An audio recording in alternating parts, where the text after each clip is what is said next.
ప్రభుత్వం రుణమాఫీ డ్రామాలను బీఆర్ఎస్ నేత ఆర్ఎస్ ప్రవీణ్ కుమార్ ఎండగట్టారు. తెలంగాణ వ్యాప్తంగా సంబరాల పేరుతో కాంగ్రెస్ నేతలు కార్యకర్తలు నానా హడావిడి చేస్తున్నారని విమర్శించారు. బీఆర్ఎస్ పాలనలో 2 సార్లు రైతు రుణమాఫీ చేసినా ఎక్కడ ఆర్భాటం చేయలేదన్నారు.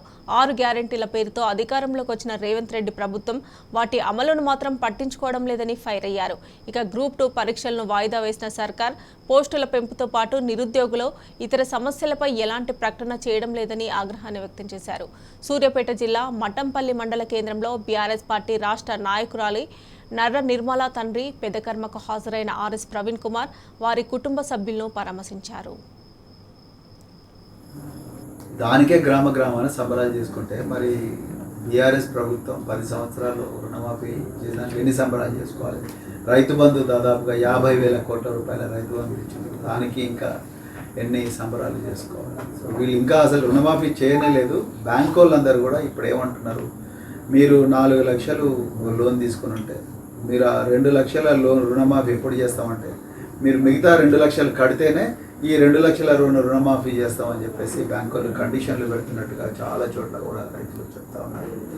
కేసీఆర్ గారి గొప్పతనం ఏంటంటే ఎలాంటి ఏమంటారు పరిమితులు లేకుండా రుణమాఫీలు చేశారు, కండిషన్స్ లేకుండా.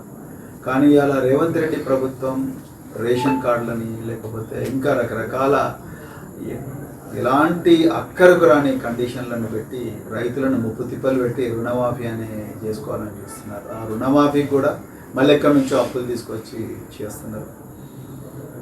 కాంగ్రెస్ ప్రభుత్వం 6 గ్యారంటీల గారడీ చేసింది. సో అలవి కానీ హామీలు ఇచ్చి అమలు చేయలేని అబద్ధాలన్నీ కూడా ప్రజల ముందర ఆడి ప్రజల ఓట్లు గుంజుకున్నారు. కాంగ్రెస్ పార్టీకి ఇలా రాష్ట్రాన్ని పరిపాలించే నైతిక హక్కు వాళ్ళు కోల్పోయారు. కేవలం ప్రకటనలకు మాత్రమే అయింది. మరి ఆనాడు కేసీఆర్ గారు రాష్ట్ర వ్యాప్తంగా ప్రకటనలు ఇస్తే విమర్శించిన రేవంత్ రెడ్డి గారు ఇలా రైతుల రుణమాఫీ గురించి మళ్ళీ ప్రకటనలు మొత్తం అన్ని న్యూస్ పేపర్స్కి ఇచ్చుకున్నారు. మరి ఇప్పుడు వారిని ఏమనాలి? సో దానికి వాళ్ళ దగ్గర ఆన్సర్ లేదు. నిరుద్యోగులు జాబ్ క్యాలెండర్ని అడుగుతూ ఉన్నారు. ఆ జాబ్ క్యాలెండర్ గురించి ఇంతవరకు ఒక్క మాట కూడా మాట్లాడతలేడు ముఖ్యమంత్రి గారు. గ్రూప్ 2, గ్రూప్ 3 పోస్టుల గురించి మాట్లాడదామంటే ఆ గ్రూప్ 2, గ్రూప్ 3 పోస్టుల గురించి కూడా వాటిని ఎగ్జామ్ పోస్ట్పోన్ చేసిండు తప్ప పోస్టుల సంఖ్య ఎందుకు పెంచడం లేదంటే దాని మీద కూడా మాట్లాడతలేదు. కేసీఆర్ ప్రభుత్వం రాజ్యాంగబద్ధంగా ఆర్టికల్ 16 క్లాజ్ 4 ప్రకారం సామాజిక న్యాయం ఉండాలని చెప్పి ఎస్సీ, ఎస్టీ, బీసీ, మైనారిటీ వర్గాలకు అగ్రవర్ణాలు ఉండే పేదలకు కూడా వాళ్ళందరికీ కూడా ఓపెన్ కేటగిరీలో పోటీ పడే అవకాశం జీవో నెంబర్ 55 ప్రకారం 55 ద్వారా ఇచ్చింది.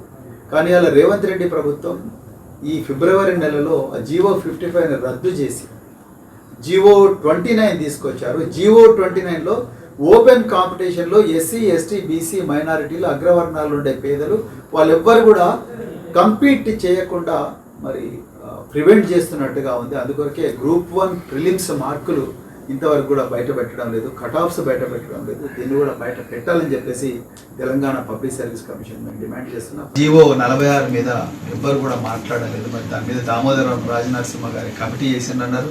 ఆ కమిటీ ఎక్కడ పోయిందో ఏందో మరి రేవంత్ రెడ్డి గారికి తెలుసు. మరి దీని మీద కూడా ప్రభుత్వం స్పందించాల్సిన అవసరం ఉంది. తెలంగాణలో ముఖ్యంగా మన హుజూర్